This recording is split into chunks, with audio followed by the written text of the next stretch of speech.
당의 새 지도부를 뽑는 5.4 전당대회가 한 달 앞으로 다가왔습니다.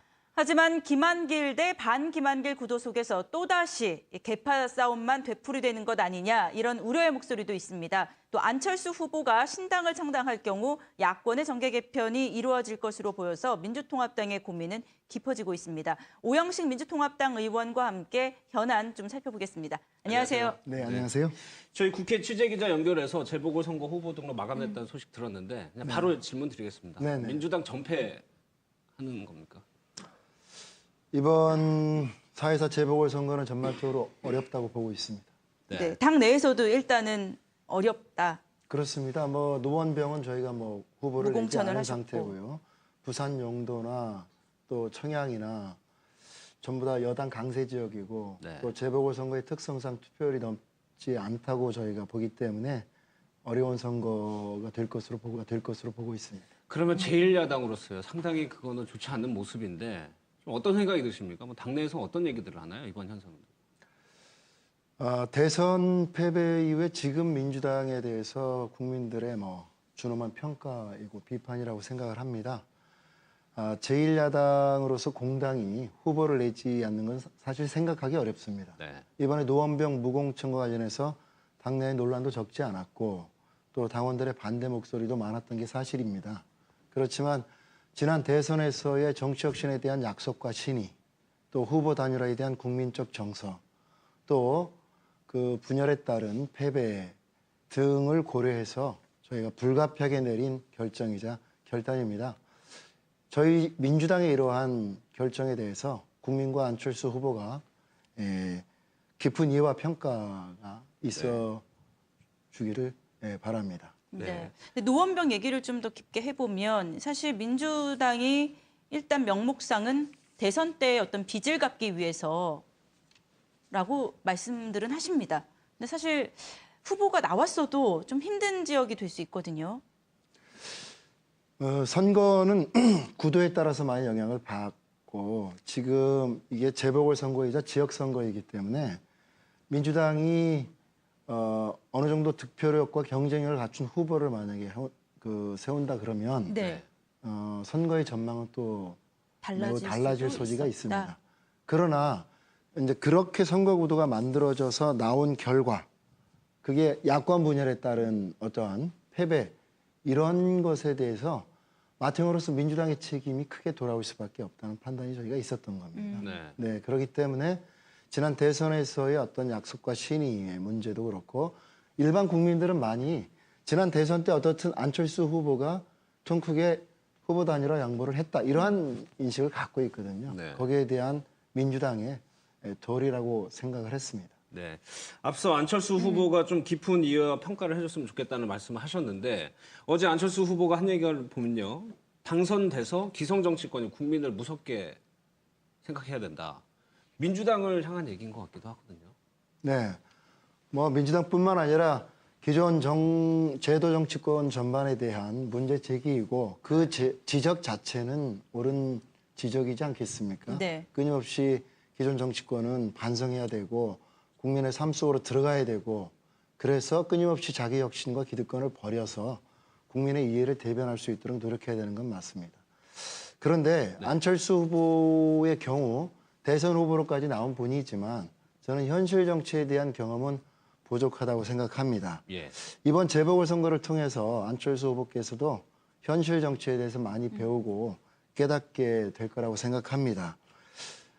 노원병 선거 자체가 각종 여론조사에서 우리가 좀 알 수 있듯이 선거 자체가 그렇게 만만치 않고 또 안철수 후보가 승리를 하더라도 그 승리 과정을 안철수 후보가 깊이 되돌아봐야 될 선거가 될 수 있다고 생각을 합니다.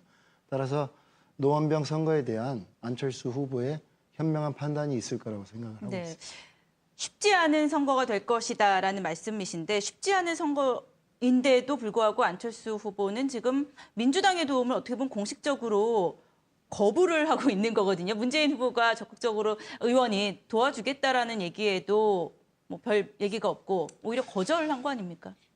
그거는 저는 안철수 후보의 딜레마라고 생각을 합니다. 예.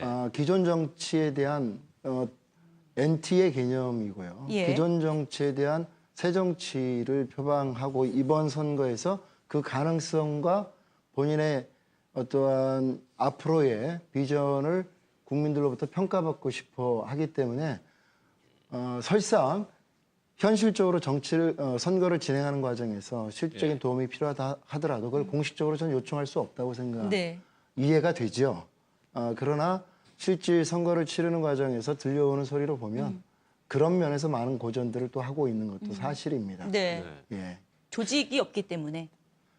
조직도 조직이지만 안철수 후보가 노원병 지역을 잘 모르죠. 예. 그렇죠. 예, 노원병 지역 유권자들의 구체적인 이해와 요구, 그분들의 어떠한 진정한 바램 이런 부분들을 구체적으로 파악하거나 예. 그동안 이렇게 과정을 통해서 이렇게 알아온 것들이 없기 때문에 네. 전체 정치에 대해서 어떠한 새로운 비전이나 NT를 제기하는 것과는 다르게 지역 선거로서의 노원병 선거는 안철수 후보에게는 그렇게 결코 쉽지 않은 선거일 예. 수밖에 없는 측면이 있습니다. 네. 뭐 특히나 오연 지역구가 노원병하고 가까운 지역에 그렇습니다. 있으니까요. 더 네. 잘 아실 수도 있는데 현재 판세를 보시기에 지금 상황에서 안철수 후보가 허준영 후보를 좀 격차를 크게 해서 이길 거라고 보시나요? 아니면 근소하게 이길 것이라고 그냥 질 수도 있다고 보시나요? 쉽게 낙관하기는 그러니까 지금 쉽게 예단하기는 좀 어렵습니다만 선거는 어렵게 치르겠지만 안철수 후보가 승리할 것으로 저는 보고 있습니다. 관전 포인트는 과연 그 격차가 얼만큼 벌어질지 아니면은 신승을 하게 될지 이것은 안철수 후보의 이러한 노원병 국회의원 선거 도전에 대한 특히 젊은 층 지지층들이 투표장으로 얼마나 갈지 네. 예, 그러한 안철수 후보의 메시지가 얼마나 다시 그 층의 마음들을 움직이게 될지를 네. 좀 지켜볼 필요성이 있다고 봅니다. 뭐 안철수 후보가 그 노원병 재보궐선거에 집중을 한다면 민주통합당의 눈길은 어떻게 보면 재보궐선거 이후로 가 네, 있고 네, 네. 또 오사 전당대회로 가 있는 것 같습니다.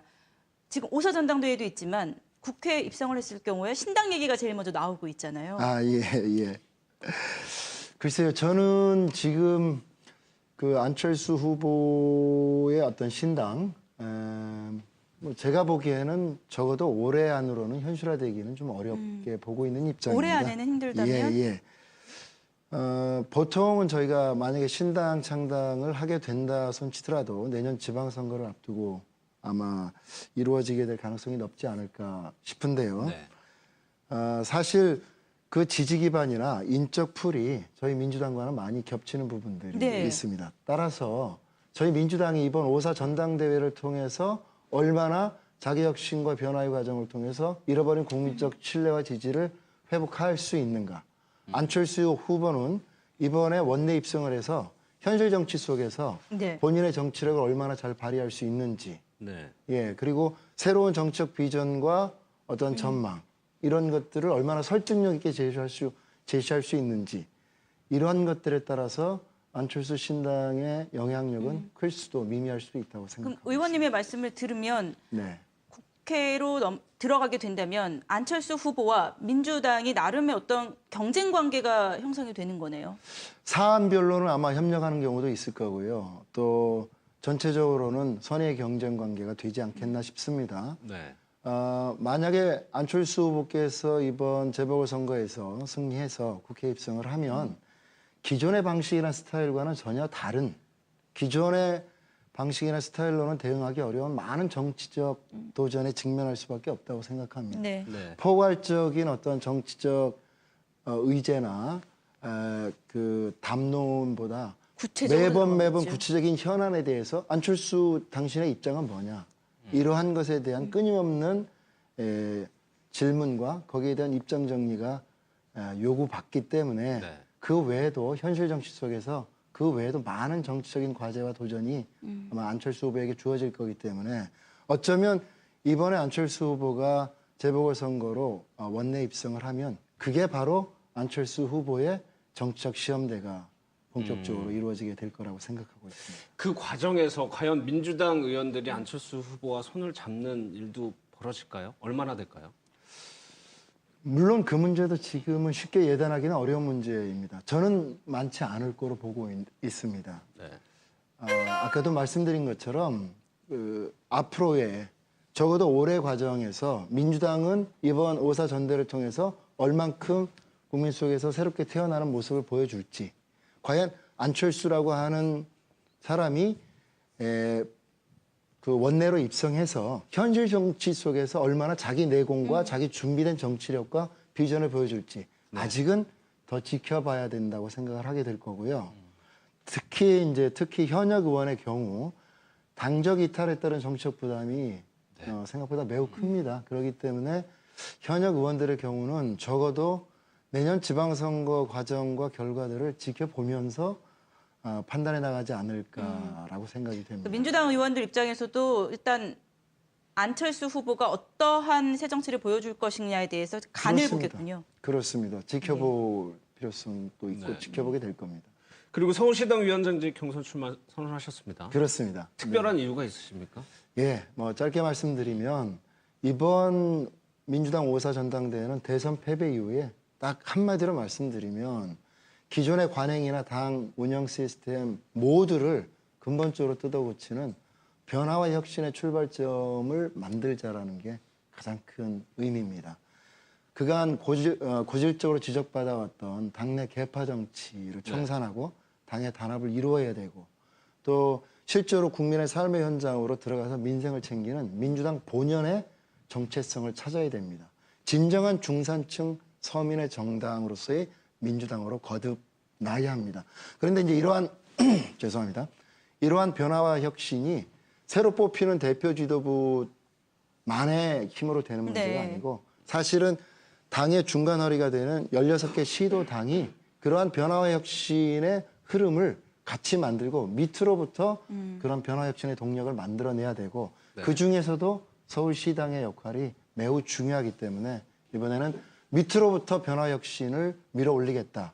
서울시당을 민주당 변화 혁신의 견인차로 만들어 보겠다라는 생각으로 서울시당 위원장에 나서게 됐습니다. 그 마음으로 바라봤을 때 지금 당권 경쟁을 둘러싸고 김한길 대 반김한길 연대 이러한 부분들 어떻게 보십니까? 바람직하다고 보십니까? 보통 선거를 이제 구도로 보는 게 일반적입니다. 소위 프레임이라고 그러죠. 그런데 이게 언론들이 좀 그 문제에 있어서는 과도하게 그쪽 방향으로 좀 몰아가는 경향도 있어요. 그런가요? 네.